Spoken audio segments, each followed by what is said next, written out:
नमस्कार सभी को। ट्रेड विद अंशु में एक बार फिर से आप सभी का स्वागत है। तो आज मैं बात करने वाला हूँ ट्रेड सपोर्ट एंड रेजिस्टेंस के बारे में। तो सपोर्ट एंड रेजिस्टेंस होता क्या है गाइस, उसके बारे में बात करने वाले हैं। तो सबसे पहले सपोर्ट होता वो है जहाँ से प्राइस बार बार, जैसे प्राइस बार बार गिर रही है और वहाँ से गिरते गिरते इस उस एरिया पे रुक के फिर से वहीं से रिवर्सल कर ले रही है, फिर से वहीं से उठ के फिर से वहीं पे आगे सपोर्ट लेके फिर से वहीं से रिवर्सल प्लान कर रही है।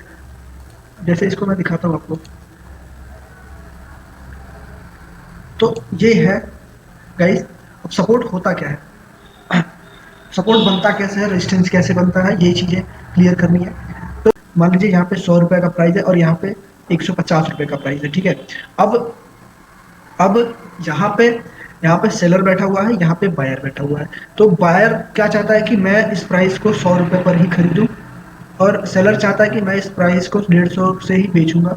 तो इस बीच के एरिया को, जैसे कि अब यहाँ पे बड़ा फंड आउट, जैसे कि 200, 400, 1000, 10,000 क्वांटिटी वाले जो बैठते हैं, तो वहाँ पे एक बायर बैठा हुआ है, यहाँ पे एक सेलर बैठा हुआ है। इस बीच की लड़ाई में ये जो कैंडलें बनती हैं, इनके बीच की लड़ाई होती है, एक रिस्पेक्टेड एरिया होती है जिसको बोलते हैं सपोर्ट और रेजिस्टेंस, ठीक है। तो यहाँ पे जो एरिया बार बार यहाँ से टच करके ऊपर जा रहा है, एक बार, दो बार, तीन बार यहाँ पे टच करके ऊपर गया, तो यहाँ पे ये सपोर्ट का एरिया हो गया। मार्केट बार बार यहाँ पे सपोर्ट लेके रिवर्सल का प्लान कर लेगी, यहाँ पे सपोर्ट कर लेके रेजिस्टेंस को टच कर रही, फिर सपोर्ट को लेके रेजिस्टेंस को टच कर रही, फिर सपोर्ट को लेके रेजिस्टेंस को टच कर रही। और इस बार इसने क्या किया, रेजिस्टेंस को ब्रेक किया।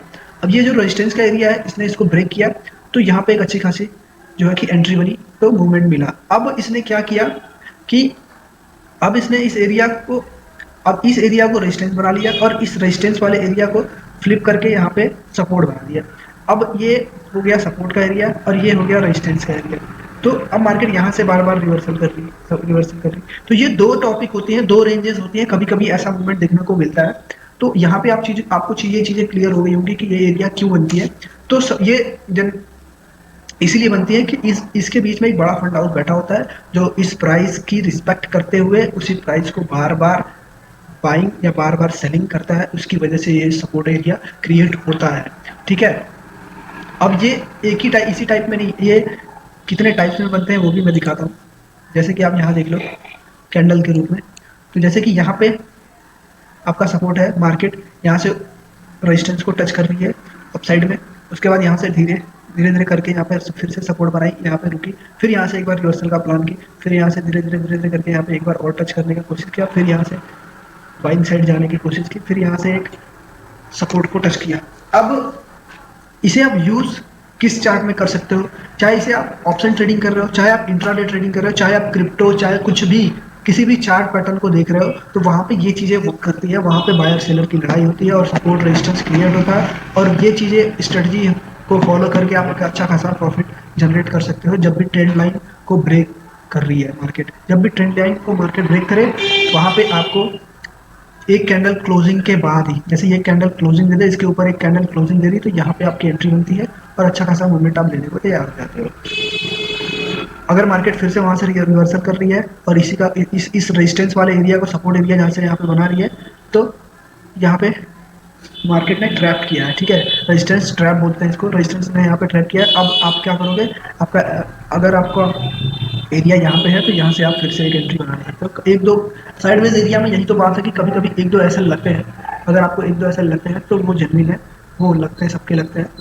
तो आप पहला ब्रेकआउट, मैं तो ऐसा, मेरी जो रूल है, मैं तो पहला ब्रेकआउट को कभी कभी मिस करता हूँ, छोड़ता हूँ कि वो फेक भी हो सकते हैं। तो आप अपने हिसाब से देख लो। कभी कभी स्ट्रॉन्ग, उसको देखने के लिए आपको वॉल्यूम की जरूरत होती है, तो अगर आप वॉल्यूम लगा के चेक करते हो, अगर वहाँ पे अच्छा खासा अगर बाइंग या सेलिंग का एरिया आ रहा है, तो वहाँ पे आप बाइंग कर सकते हो, ट्रेड ले सकते हो, ठीक है।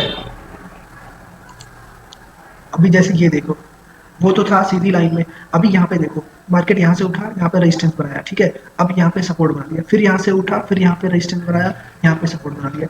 ऐसे ऐसे करके थोड़ा थोड़ा ऊपर करके ऐसे इस रेंज में भी मार्केट जाती है, तो यहाँ पे भी एक ट्रेंड लाइन ऐसे करके खी जाती है सीधे करके। तो यहाँ पे भी ये भी एक ट्रेंड लाइन है जिसे आप फॉलो कर सकते हो, इसको बोलते हैं एक्सटेंडेड लाइन, ठीक है। अब इसको हम कैंडल के हिसाब से देखते हैं, जैसे कि यहाँ पे सॉरी कैंडल के हिसाब से यहाँ पे फंड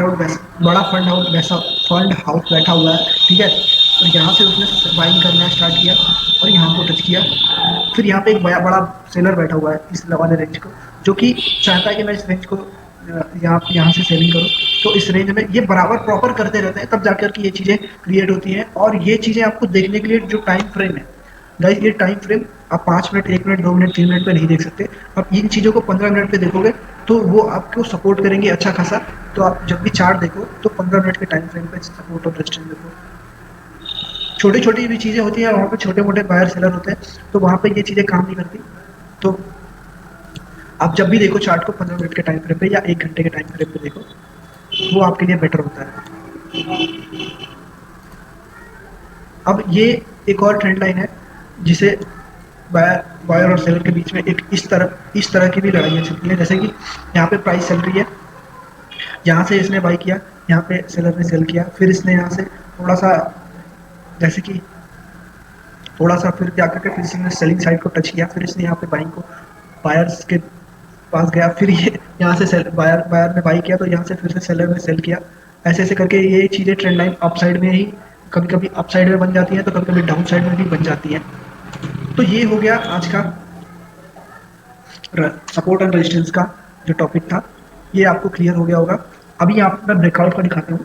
जैसे कि ये है सपोर्ट एरिया और इसने सपोर्ट एरिया को ब्रेकआउट दिया, तो ये आपका बन जाता है रेजिस्टेंस एरिया।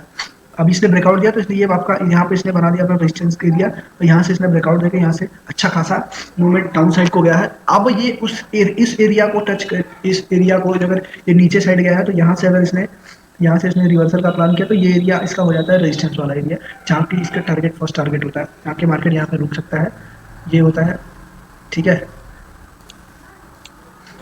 अब ये चीज़ें आपको यहाँ पे डिटेल में आपको समझाऊंगा। मार्केट में ये ट्रेंड लाइन सीधी लाइन है, यह अक्सर करके बनी जाती है। तो यहाँ पे देखो, यहाँ पे टच किया है, यहाँ पे टच किया है, यहाँ पे यहाँ को, फिर यहाँ को, और यहाँ पे सेलर बैठे हुए हैं, यहाँ पे रेजिस्टेंस का एरिया है, ठीक है।